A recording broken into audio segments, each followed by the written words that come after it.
And we start with the advent of Old Hickory. Andrew Jackson, sorry, cut a very striking figure at 6'1", tall, gaunt, with bushy, iron gray hair brushed high above a prominent forehead, craggy eyebrows, and blue eyes. His irritability and emaciated condition. He was only 140 pounds, 6'1", 140 pounds. That is one tall, thin guy. Probably had resulted in part from long-term bouts with dysentery, malaria, tuberculosis, and lead poisoning. This was probably from 2 bullets that he carried in his body from near fatal duels. He was a genuine folk hero, an uncommon, common man. Jackson's upbringing was not of the best. Born in the Carolinas and early orphaned, mischievous Andy grew up without parental restraints. As a youth, he displayed more interest in brawling and cockfighting than in any scanty opportunities for education. Although he ultimately learned to express himself in writing with vigor and clarity, his grammar was always rough-hewn and his spelling was often original. He sometimes misspelled a word 2 different ways in the same letter. He immigrates up west to Tennessee, where he becomes a judge and a member of Congress. His passions were so terrible that on occasions he would choke into silence when he tried to speak.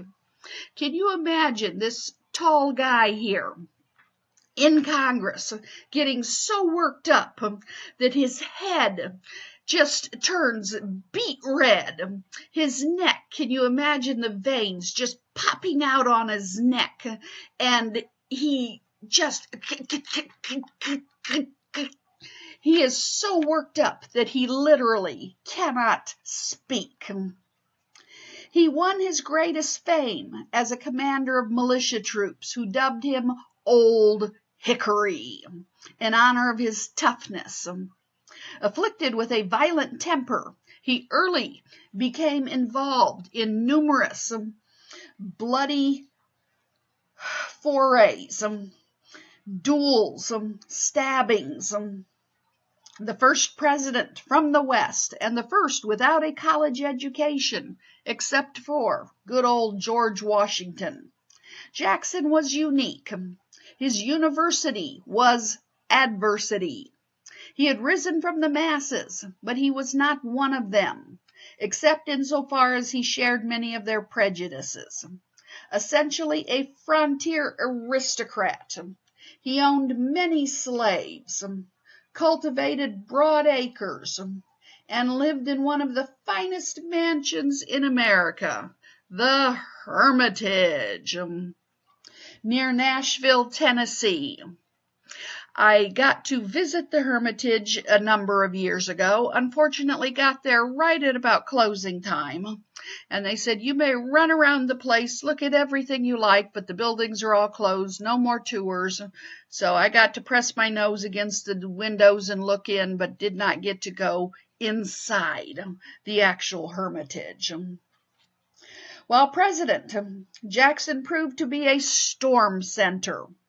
As a former military man, he demanded prompt and loyal support from his subordinates.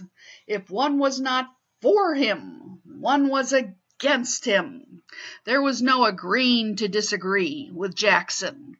You either agreed with him or you were a liar. Cherishing strong ideas as to his constitutional prerogatives, he ignored the Supreme Court on several conspicuous occasions. He likewise defied or dominated Congress as few presidents have done. Ooh, I am in charge and I will call all the shots. I don't care what the Supreme Court says. I don't care what Congress says. If I want to do it, I'm going to do it. His six predecessors, His six predecessors had wielded the veto 10 times. During his 2 terms, he employed it 12 times. Sometimes on the grounds of personal distaste rather than constitutional principle. So I don't care whether it's constitutional or not. Do I like it or not? His numerous enemies condemned him as King Andrew the First. And here we have a cartoon of him from the time period. And the Constitution of the United States. Who cares? I am in charge. He went up against such things as internal improvements. He didn't want it. He nixed it. Bank of the United States, he put it in the grave before its time period even ended. He held veto power. He is king with a scepter and a crown and a purple robe. Yes, I am not president. I am born to command. I am King Andrew the First. Well, King Andrew's inauguration is quite different from previous presidents' inaugurations. It symbolized the newly won ascendancy of the masses. Hickoryites pour into Washington to see their hero take office and perhaps pick up a well-paying office for themselves. At the reception afterwards in the White House, the common man surge in. They wreck the china, the furniture. They threaten to crush Jackson himself. The masses, this is supposed to be a fancy occasion, and every hooligan is in here.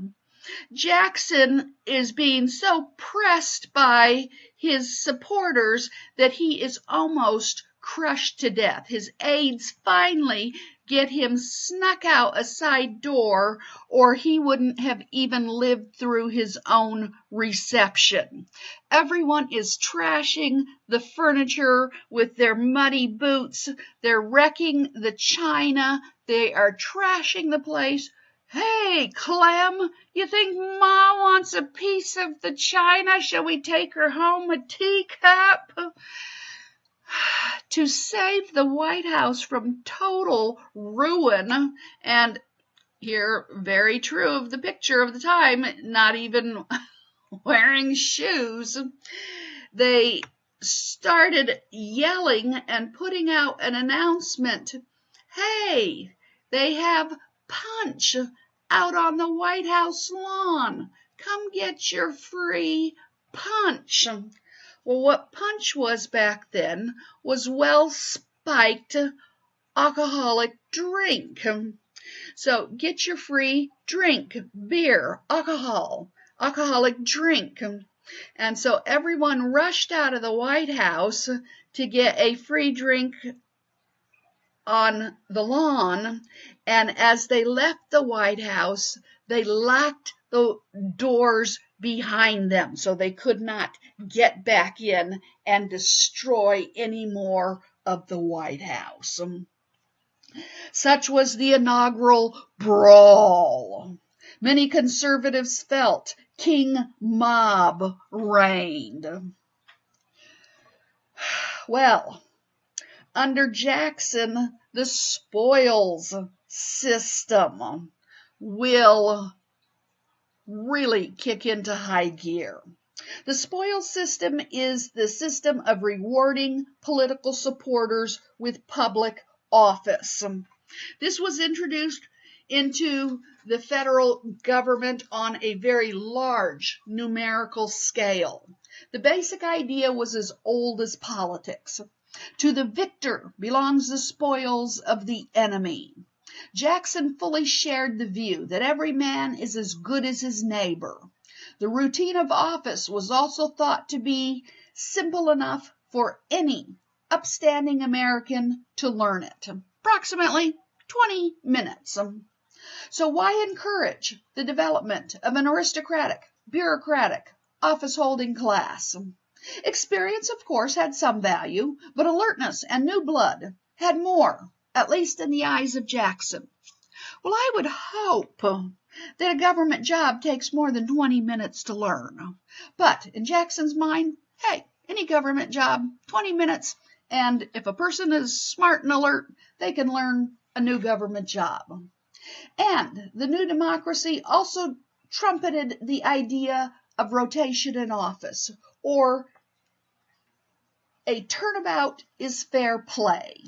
Since experience was discounted and since office holding provided valuable training for citizenship, let as many citizens as possible have a job, or at least for a short time. The questions were not, what can he do for the country, but what has he done for the party, or is he loyal to Jackson? Scandal inevitably accompanied the new system. Men were appointed to high office who had openly bought their posts by campaign contributions. Illiterates, incompetents, and just plain crooks were given posts of public trust. Do you have time to check if all these people asking for jobs know how to do those jobs? Can they even read and write? Well, Mr. Samuel Swartwout, I hope I'm pronouncing his name right, despite ample warnings of his untrustworthiness, was awarded the high-salaried post of collector of customs at the port of New York. Nearly 9 years later, he left for England, leaving his accounts more than $1 million short. He is the first man in U.S. history to steal $1 million from the U.S. government. And whose administration does it take place under? Andrew Jackson's. And do they warn him against this? Absolutely. The tariff is currently at 45%. So every item that comes into the United States is being taxed 45%. So if the item costs $1 till we tax it 45%, once it enters the United States, it now costs $1.45, not $1. And so any port that it comes into is collecting this tariff. We have many ports that our items are coming into. Some are greater than others. Boston is a big port. New York is a huge port. Philadelphia, Charleston. But the biggest port of all is New York. And so the person who is the customs agent, the top position, needs to be a very trustworthy position because all this money is flowing through their hands and they are to collect it and turn it over to the Treasury. This is how the U.S. government got money to run the country with. They collected the customs duty. And apparently Mr. Swartwout was one for me, one for you, one for me, one for you. And 9 years later, as Jackson leaves office, he sails for England, leaving his accounts $1 million short. Now, this cartoon, you're saying, what does this have to do with anything? Well, apparently, as he sails for England, a counterpart to his type of position in England pulled off the same kind of thing.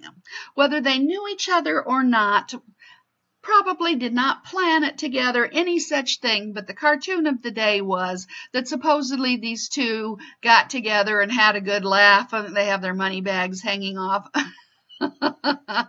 their clothes there. Hey dude, you know, look what we did. We both pulled it off. $1 million. You pulled it off the British government. I pulled it off the U.S. government. And of course, he's in England, away from the U.S. government. Can't get me now. Look what I did. And had Jackson been warned? Absolutely. And he did it anyway. Well, Jackson's cabinet. Jackson had run with John C. Calhoun of South Carolina as his vice president. Like George Clinton, he had served as vice president also under Adams. But otherwise, Jackson's cabinet was mediocre. The only conspicuous person other than his vice president was, where'd he go? There we go. Martin Van Buren of New York, who served as his Secretary of State. Once again, I told you that position of Secretary of State was so important back then. Who will be our next President of the United States? Martin Van Buren, who was Jackson's Secretary of State. He was affectionately addressed by Jackson as Matty, but to his enemies he was known as the Little Magician. He was not called because he knew how to pull the wires behind the scenes, the puppeteer.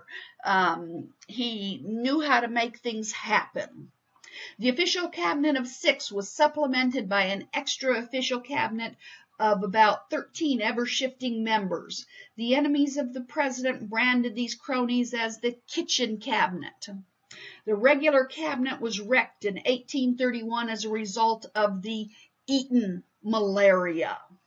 Secretary of War Eaton had married the daughter of a Washington boarding house keeper, Pretty Peggy O'Neill. Jackson knew and was very fond of Peggy, as he had lived as a boarder in her family's home during his congressional days in Washington. Jackson had served in Congress prior to being president.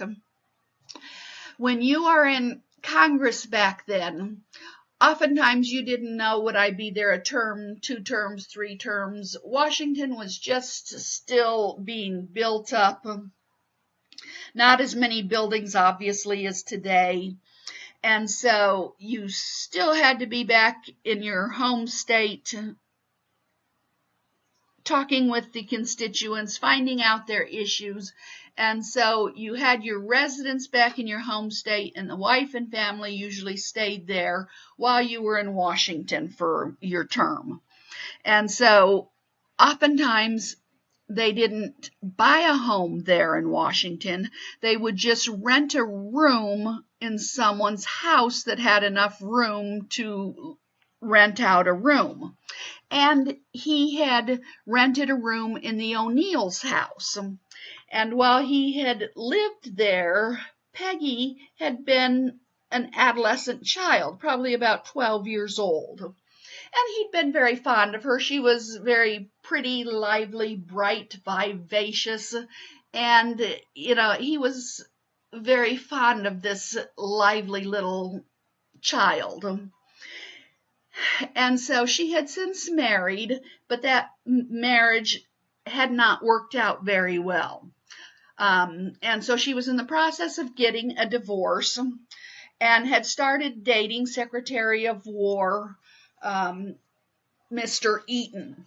But back then, you didn't date until the divorce was finalized. So this was quite a scandal that she was dating before the divorce was finalized.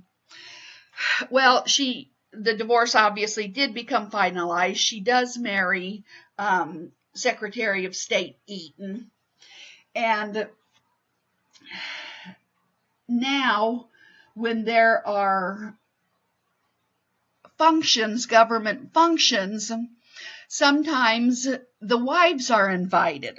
So let's say the King and Queen of Spain are over visiting the U.S. government, and since the Queen of Spain is also there, instead of it just being men showing up, they say, bring your wives as well so that they can help entertain the Queen of Spain. So the women would show up too to some of the functions. And when Secretary of War, which is top position in the cabinet, when Mr. Eaton would show up with his wife, the beautiful, pretty Peggy, all of the other dignitaries, members of the cabinet and such, their wives, oh no, we are not dealing with that slut, that woman who dated while she was still married and her divorce was not finalized. And so they were all turning the snub nose on her, wouldn't talk to her, wouldn't look her way, wouldn't eat at her table. All of this nasty little catfighting going on. And so Jackson was just horrified because, that was his pretty little Peggy, who he had used to bounce on his knee when she was a child. And he remembered, oh no, they had so vilified his Rachel, and she had died of a broken heart and had never made it to be first lady. She saw me get elected, but she just couldn't bear all of the ridicule, and now they're doing this to Peggy. How could they do such a thing? And so he calls his cabinet together and he tells them, you must order your wives that when we have these dinners and state functions, that they must socialize with Peggy and that they must treat her accordingly, and respect her, and dun dun dun dun dun dun. And he demands that they make their wives obey. Well, the cabinet members say, you can't force those morals on us. Our wives have their own morals, and they feel that she was out of place, and we're not going to tell our wives what to do. And they aren't having any of this. And he just gets furious. Even his niece, who is serving as his first lady, tells Uncle Jackson, you cannot force your morals on the nation, and this isn't something that you can do. Well, he gets so furious at his niece that he tells her, you and your family pack your bags. I don't need you to serve as my first lady and live here in the White House. You just get. So this has since been known in history as the Eaton Scandal, also as the Petticoat War. Can you imagine that our President of the United States, when we have issues of national importance to deal with, is instead more concerned with this ladies' cat fight and what is going on than what is happening in the nation? Well, for Secretary of State Martin Van Buren, he just so happened to be a widower. And right here you have Secretary of State Martin Van Buren, and here is President Jackson, and here is Artist Conception, always here, pretty Peggy. He was a widower and had no wife to chastise him for his behavior. And so he curries great favor with Jackson by paying marked attention to the pretty Peggy Eaton at government functions. And of course, her physical charms lightened this self-imposed tax. Jackson turns now increasingly against Calhoun and will finally break with him completely. Followers of the South Carolinian are purged from the cabinet, and in 1831 Calhoun himself will resign the vice presidency the next year, and he will enter the Senate as a champion of South Carolina. He gradually will abandon his weakening nationalism and will become inflexibly a defender of Southern sectionalism. Can you imagine this? He is driven from the vice presidency because of this catfight.